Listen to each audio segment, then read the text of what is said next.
Selamat sore pemirsa, kabar pemilu kada kembali hadir menjumpai Anda dengan sejumlah kabar. Di antaranya mengenai partai politik yang mulai mengusung Anies Baswedan di Pilkada Jakarta. Lalu siapa yang menjadi pasangan Anies dan siapa pula yang menjadi lawannya di pemilihan Gubernur Jakarta? Bersama saya Windy Wellingtonia, inilah kabar pemilu kada selengkapnya.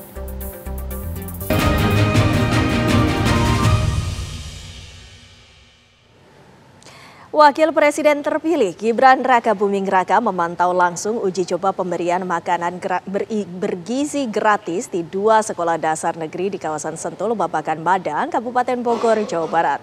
Dalam kesempatan itu, Gibran menegaskan tidak ada pemotongan anggaran makan bergizi gratis menjadi Rp7.500.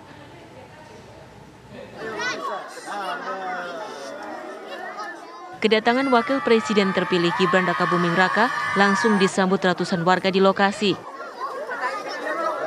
Setelah menyapa dan menyalami warga, Gibran menuju SD Negeri Sentul 03 Babakan, Madang, Kabupaten Bogor. Di sekolah tersebut, Gibran memantau pelaksanaan uji coba program makan bergizi gratis. Ia kemudian masuk ke dalam kelas untuk membagikan paket makanan bergizi gratis yang berisi nasi, ayam, sayur, buah, dan susu. Menurut Gibran, harga satu porsi makanan tersebut mencapai Rp14.900.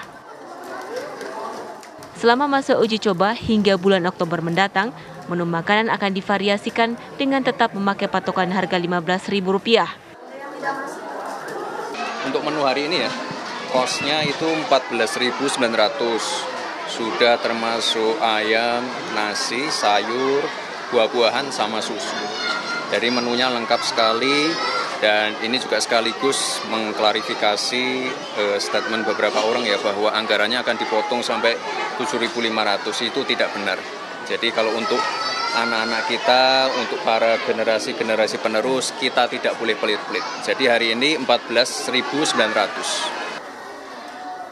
Selain makan bergizi gratis, Gibran juga memberi buku pada anak-anak di sekolah tersebut. Sementara pihak sekolah merasa senang dengan program makan bergizi gratis dan berharap ada peningkatan gizi untuk anak-anak. Dari Bogor, Jawa Barat, tim TV One mengabarkan.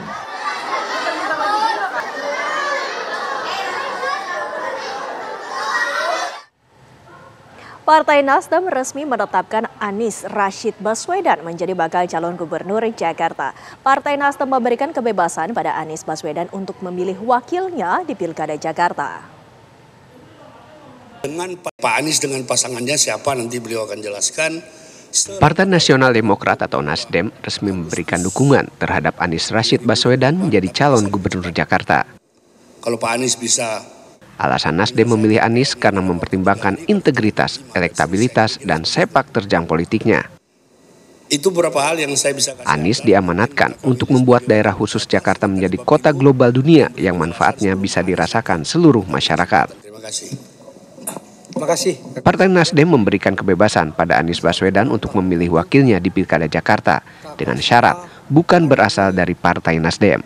Partai Nasdem kembali membulatkan tekad, menyepakati untuk Pilkada DKI, Pak Surya Paloh yang pimpin rapat tadi langsung menetapkan Bapak Anies Baswedan sebagai calon gubernur DKI Jakarta dari Partai Nasdem.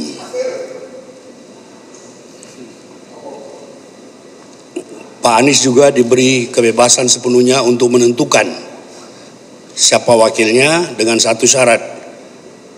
Wakil itu tidak boleh dari Partai Nasdem. Untuk Jakarta makin maju, hal-hal yang dirasakan sebagai keberhasilan diteruskan, ditingkatkan, hal-hal yang dirasakan perlu peningkatan, maka perlu perbaikan, fokuskan perbaikan, sehingga fokus kita adalah ke depan. Jakarta sebagai salah satu kota global dunia yang setara dengan kota-kota global maju lainnya. Assalamualaikum warahmatullahi wabarakatuh. Anies Baswedan juga merasa mendapatkan kehormatan atas dukungan Partai Nasdem terhadapnya. Ia berjanji amanat yang diberikan mengenai perjuangan masyarakat Jakarta akan dilakukannya dengan setinggi-tingginya. Dari Jakarta, Sena Damayana, Taufik, TV One mengabarkan. Partai Kebangkitan Bangsa menyambut baik partai-partai lain yang mengusung Anies Baswedan sebagai Gubernur Jakarta di Pilkada 2024. Wakil Ketua Umum PKB, Jazilul Fawait menyebutkan pimpinan partai pendukung Anies perlu bertemu dan berdiskusi bersama sebelum melakukan deklarasi.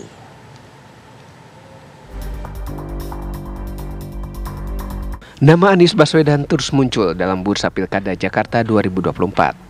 Baru-baru ini Partai Nasdem mendeklarasikan mengusung Anies pada Pilkada Jakarta. Sebelumnya Partai Keadilan Sejahtera (PKS) juga sudah mendeklarasikan dukungan terlebih dahulu terhadap Anies Baswedan. Bahkan PKS memasangkan Anies dengan Sohibul Iman sebagai calon wakilnya di Pilkada Jakarta. Partai Kebangkitan Bangsa atau PKB yang sejak awal mendukung Anies Baswedan hingga kini justru belum mendeklarasikan dukungannya. Sekretaris Des Pilkada PKB Iman Sukri menyebut PKB tetap mendukung Anies Baswedan. Anies Baswedan tetap kita usulkan sebagai calon gubernur DKI Jakarta. Tentu butuh waktu, proses tidak lanjut, masih ada perdebatan, diskusi, mematangkan terhadap rencana mendukung Pak Anies sebagai calon gubernur DKI Jakarta. Wakil Ketua Umum PKB, Jazilul Fawait menyebut PKB perlu duduk bersama dengan partai-partai pendukung Anies seperti Nasdem dan PKS untuk mendiskusikannya sebelum mendeklarasikan dukungan. Sekarang partai-partai yang pendukung Pak Anies saatnya untuk duduk bersama gitu aja. Ya kan ini deklarasi masing-masing aja. Masing-masing deklarasi dan sekarang duduk bersama melengkapi apa yang menjadi kelengkapan seorang calon. Hingga saat ini, partai pendukung Anies Baswedan belum melakukan pertemuan mengenai dukungan Anies Baswedan ke depannya. PKS sudah menentukan pasangan calon wakil gubernur untuk Anies Baswedan, yaitu Sohibul Iman. Namun, partai ini tidak bisa mengusungnya sendirian karena terkendala aturan. Sementara PKB belum juga mengumumkannya secara resmi, padahal di tingkat wilayah Jakarta PKB sudah mengusung Anies Baswedan. Nasdem memberikan kebebasan untuk Anies Baswedan menentukan pasangannya. Lalu kompromi politik seperti apa yang akan disepakati partai pendukung Anies Baswedan? Dari Jakarta, Zinedine Duhan, Dudi Adriansyah, TV One mengabarkan. Pemirsa, Partai Gerindra mengusung Kapolda Jawa Tengah Irjen Ahmad Lutfi menjadi calon gubernur di Jawa Tengah. Selengkapnya akan kami hadirkan sesaat lagi.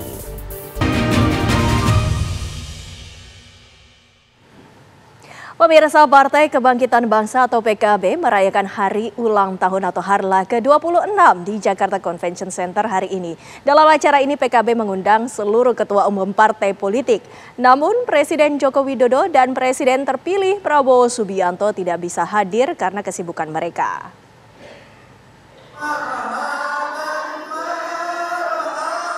Peringatan hari ulang tahun ke-26 Partai Kebangkitan Bangsa hari ini tidak dihadiri oleh Presiden Joko Widodo dan Presiden terpilih Prabowo Subianto. Ketua Dewan Pengurus Pusat PKB, Cucun Ahmad Samsurizal, mengatakan Jokowi dan Prabowo sudah menyampaikan izin absen dalam perayaan tersebut. Hal ini karena agenda Harlah PKB berbarengan dengan perayaan Hari Anak Nasional yang dihadiri Presiden Jokowi. Sementara Presiden terpilih Prabowo Subianto yang juga Ketua Umum Partai Gerindra tidak bisa hadir karena sedang keluar negeri. PKB juga telah mengundang seluruh Ketua Umum partai politik. Namun, Ketua Umum PAN, Zulkifli Hasan, kemungkinan tidak bisa hadir karena ikut mendampingi Presiden Jokowi dalam perayaan Hari Anak Nasional. Tujuan mengundang seluruh tokoh-tokoh politik ini adalah untuk mempererat kembali silaturahmi pasca pemilu 2024. Tadi saya sampaikan kita mencoba untuk merajut dulu ketua umum, mengundang ketua umum yang akan bersama-sama hadir merayakan pasca pileg, baik itu mereka memberikan testimoni melalui video maupun yang hadir secara langsung. Jadi kita fokus dengan tokoh-tokoh para pemegang kekuasaan partai politik yang ada. Selain diisi pidato politik dari Ketua Umum PKB dan testimoni dari para ketua partai, Harlah PKB nanti juga akan dimeriahkan oleh hiburan dari artis ibu kota. Dari Jakarta, Zinedine Duhan, Dudi Andriansyah, TV One mengabarkan.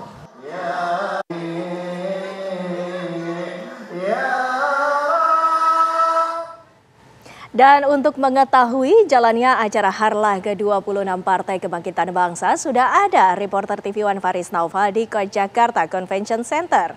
Silakan Faris.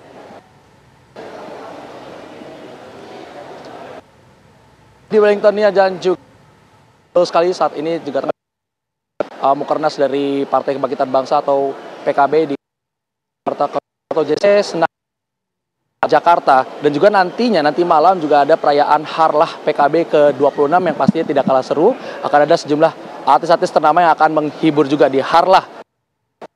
Nah, untuk mengetahui apa yang dibahas di Mukernas dan juga bahasan atau highlight yang akan dibahas ini Mukernas PKB, panitia Harlah sudah ada Syamsuri Jal. Selamat sore Kang Cucun. Selamat sore, terima kasih. Alhamdulillah. Ya, Kang Cucun, boleh dijelaskan mungkin bahasan-bahasan di Mukernas PKB kali ini, poin-poin apa saja nantinya yang akan di-highlight?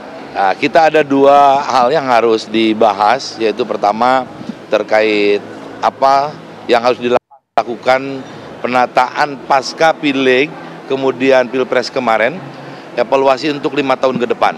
Di internal kita alhamdulillah kenaikan PKB yang cukup luar biasa. Ini menjadi catatan. Bagaimana mempertahankan atmosfer para pemilih PKB ini yang penambahannya kurang lebih 2,5 juta, mendapatkan suara hampir 16 juta sekian. Nah, ini kita dalam Mukernas ini akan bahas langkah-langkah apa untuk menunjukkan bahwa semua jaringan struktur, bahkan DPRD pun semua juga harus mengikuti rekomendasi Mukernas internal ini, yaitu bagaimana menghadirkan, yaitu politik kehadiran para semua stakeholder PKB, baik struktur DPP, DPW, DPC, DPAC, sampai DPRT, DPRT, dan para DPRD bisa terus selama 5 tahun ini tampil dan ada berada di tengah-tengah masyarakat. Kemudian juga ada yang terkait eksternal, menyikapi bagaimana perkembangan kehidupan berbangsa dan bernegara, terkait kalau ada wacana-wacana yang tidak berpihak kepada rakyat, seperti ada wacana mau mengurangi subsidi atau menghilangkan subsidi, PKB akan di depan mempertahankan. Yang namanya hak-hak rakyat itu masih harus tetap berpegang teguh kepada amanat Undang-Undang Dasar. Dan kalau emang yang perlu diperbaiki, yang tadinya misalkan ini ada kesalahan tata kelolanya, yang subsidinya tadinya ke perusahaan BUMN, sekarang akan didorong menjadi subsidi kepada orangnya, kepada manusia. PKB akan di depan mengawal kebijakan-kebijakan pemerintah yang baru nanti. Target dan prioritas dari PKB dalam jangka dekat apa itu? Di antaranya kalau yang internal, kita ini menata semua DPRD yang jadi. DPR RI penambahannya luar biasa, ya. Kita itu hampir 10 kursi dari 58 sekarang 68, DPRD provinsinya banyak, DPRD kabupaten taman banyak, dan yang eksternal ada yang harus dilakukan, mengevaluasi pemilu kemarin, ya. Kita harus ada terobosan-terobosan bagaimana apakah masih layak pileg dengan pilpres disatukan, ya. Kita menghilangkan bagaimana pola yang merusak tatanan kehidupan bernegara ini. Dalam pesta demokrasi harus dicari revisi undang-undang pemilu, itu adalah mutlak dilakukan, ya. Baik, itu dia. Itu dia pemirsa penjelasannya nantinya Mukernas PKB kali ini, pembahasannya dan juga target dan prioritas dari PKB dalam jangka waktu dekat. Nuhun pisan. Siap. Kang Cucun. Ya, kembali ke Anda Windy Wellington di studio. Baik, terima kasih Faris Naufal atas laporan Anda langsung dari JCC Senayan, Jakarta. Dan pemirsa, kabar pemilu kada masih akan hadir selepas jeda pariwara berikut ini. Tetaplah bersama kami. Pemirsa, Partai Gerindra mengusung Kapolda Jawa Tengah Irjen Ahmad Lutfi menjadi calon gubernur di Jawa Tengah. Pengumuman tersebut sudah diputuskan oleh Ketua Umum Partai Gerindra Prabowo Subianto.